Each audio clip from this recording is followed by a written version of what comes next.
At the most tense moment of the year in the war between Russia and Ukraine, a 30-day respite came as a last breath for stability. Ukraine, with direct support from the United States and the main countries of the European Union, suggested a total and immediate break in the fighting. It would be 30 days without bombing, drone attacks, or offensive movements, allowing space for serious diplomatic negotiations. The expectation was that this proposal would signal mutual goodwill and serve as a first step for a broader ceasefire. But Vladimir Putin's answer was another. Rhodiously, he refused the ceasefire and, in an unusual movement, appeared publicly at dawn to propose, instead, a new round of direct negotiations with Ukraine. The meeting, he said, could take place on May 15th in Istanbul, Turkey. This movement generated immediate reactions in all Western capitals. The refusal of a 30-day humanitarian truce was seen as a clear sign that Moscow is not interested in interrupting the conflict at this time.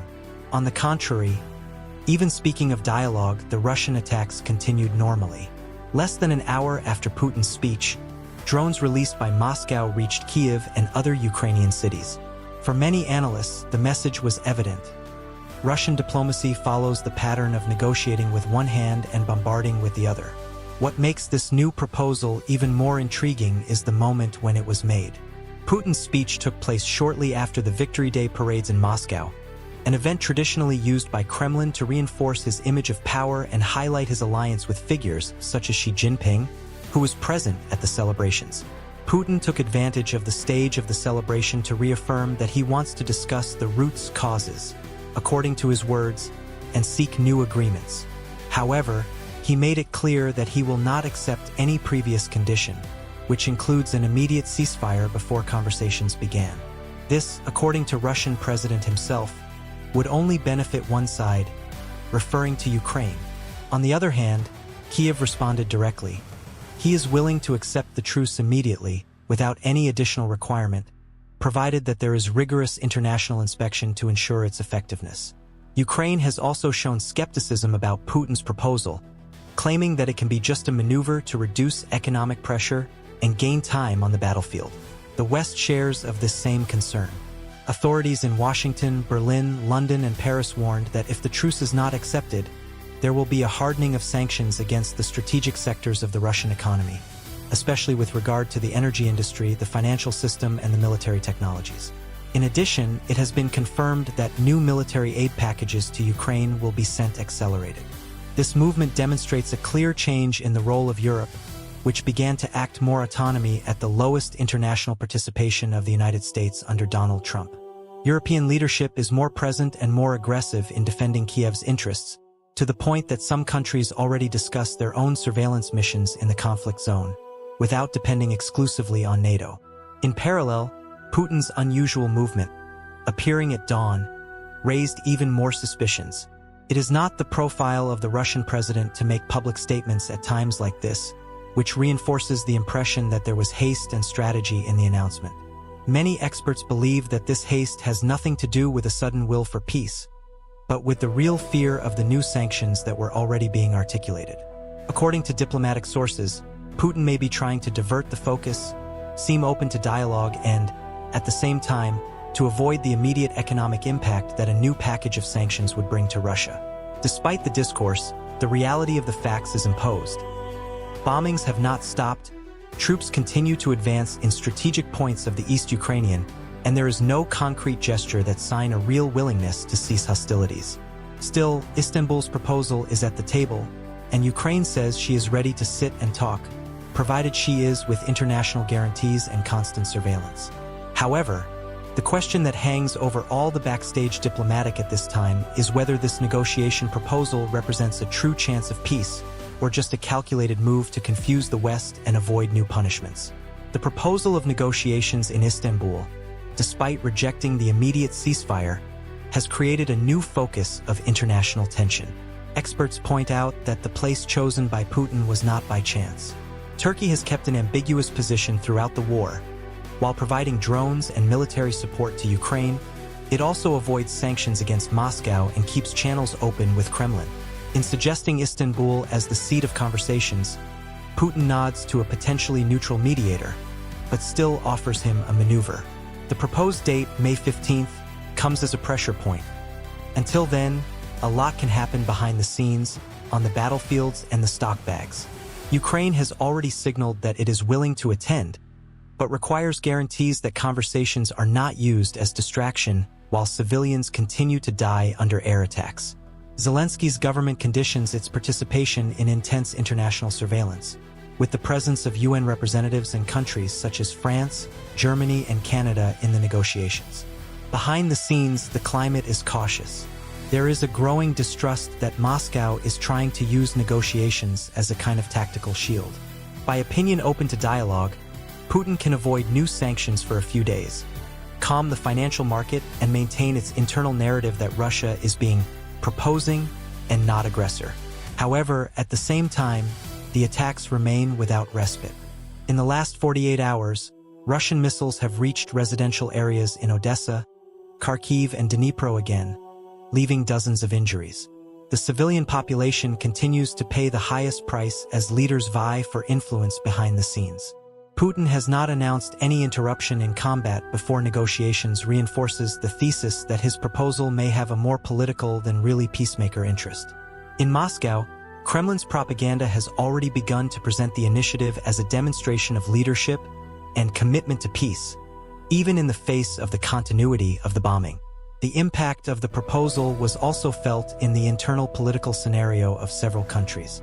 In Washington, the Biden government intensified conversations with European allies to coordinate a firm response. The American administration fears that if the West agrees to sit at the table with Putin without requiring immediate ceasefire, it ends the ongoing attacks and allowing Russia to continue to win territory while negotiating. In Europe, the answer has been harder. Leaders from Germany and France have publicly stated that any negotiation with Moscow must be tied to a complete break in hostilities. The pressure from public opinion is also increasing. Images of buried civilians, boundary buildings, and hospitals have generated revolt on social networks and the streets of various capitals. The population requires concrete responses and actions.